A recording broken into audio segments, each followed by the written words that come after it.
Bapak tidak sendirian. Dan semua sudah dalam satu koordinasi, satu komando. Hari ini terjadi ribuan people power di Jakarta. Hari ini. Dan bersamaan juga hari ini sedang terjadi lebih besar di kota Bandung. Hari ini. Dan insya Allah kami juga sudah kontak di Aceh. Dan kita sudah kontak di seluruh Sulawesi. Dan kami sudah koordinasikan di seluruh Kalimantan. Semua akan bergerak. Secara jelas akan saya sampaikan pada Bapak Ibu sekalian. Dan mohon direnungkan betul kenapa kita melakukan people power. Pertama, negara, tolong para intel atau aparat keamanan polisi, tolong dengarkan apa yang saya katakan. Saat ini, negara sedang meluncur pada kehancuran yang sesungguhnya. Kenapa itu meluncur? Karena sesungguhnya negara jangan mengatakan lagi bahwa negara berdasarkan Undang 45. Undang-Undang Dasar 45 sudah habis saat ini. Sudah diganti dengan Undang-Undang Dasar 2002. Dan Pancasila itu dalam satu ancaman. Bahkan sekarang sudah disisihkan oleh negara kita. Dari pemikiran itu, maka wajar negara ini berjalan sedang oleng. Pemerintah itu oleng untuk mengatur negara ini tanpa arah. Dalam kondisi yang seperti ini diperparah ketika negara sudah menjalankan pemerintahan tanpa satu panduan konstitusi 45 yang sudah dihabisi, diperparah yang namanya oligarki, yang namanya taipan. Dan ini baru pernah terjadi di masa pemerintahan sekarang ini di bawah kendali Bapak Jokowi. Pada pemerintahan sebelumnya masih dikendalikan. Ketika zaman Soekarno masih dikendalikan, sampai Pak Harto masih dikendalikan, sampai Gus Dur dikendalikan. Tapi sekarang karpet merah sudah diberikan kepada taipan dan oligarki. Inilah kerusakan yang sungguh-sungguh terjadi di negara ini. Kondisi ini terus berlanjut. Maka yang ketiga saya sampaikan, wajar. Semua aparat keamanan tolong mengerti betul, wajar.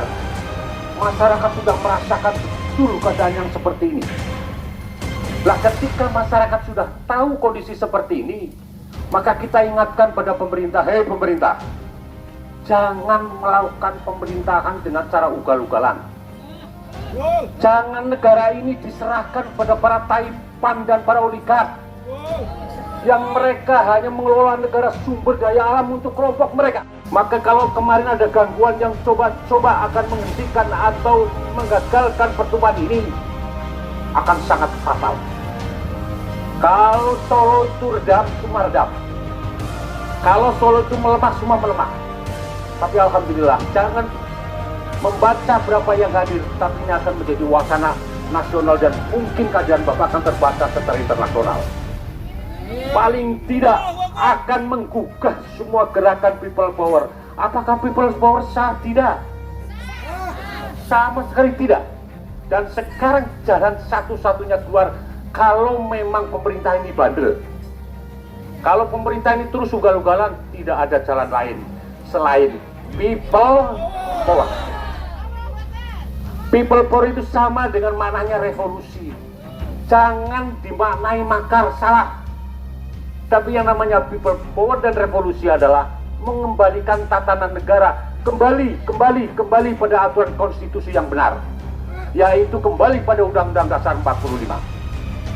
Oleh karena saya sudah koordinasi dengan Bapak Menteri Sang itu, insya Allah pada bulan ini akan saya lanjutkan, kita undang semua tokoh-tokoh dari perguruan tinggi untuk berembuk bersama, melakukan lobby dengan penguasa ini. Tidak akan ada jalan selamat negara ini kalau tidak kembali pada Undang-Undang 45 yang sekarang sudah disingkirkan. Tolong pahami betul itu. Dampak daripada kondisi seperti ini, umat Islam itu di Indonesia akan dihabisi. Itu adalah cara-cara oligark, itu adalah cara-cara kapitalis yang sekarang ini ada kolaborasi dengan komunis. Itu terjadi sekarang ini. Oleh karena itu saya tidak akan banyak kata. Satu, bahwa kuatkan tekad perjuangan dari Solo ini. Kuatkan tekad perjuangan people power dari Solo ini. Karena Solo itu akan menjadi barometer nasional di seluruh Indonesia ini. Betul. Dan saya itu sudah betul-betul sudah melakukan koordinasi dalam skala kajian politik Merah Putih untuk semuanya. Dan bolos saya semua mahasiswa mengatakan Indonesia dalam darurat yang akan menuju kehancurannya. Oleh karena saya tidak ingin pidato yang menggebu-gebu seperti indah saya. Saya hanya mengingatkan masyarakat Solo adalah masyarakat center. Kalau Solo bergerak, semua akan bergerak. Dan Solo berhasil, negara akan berhasil. Dan saya yakin kita semua akan berhasil untuk menghentikan semua gerak otoritas pemerintah yang ugal-ugalan saat ini. Saya kira itu yang bisa saya sampaikan.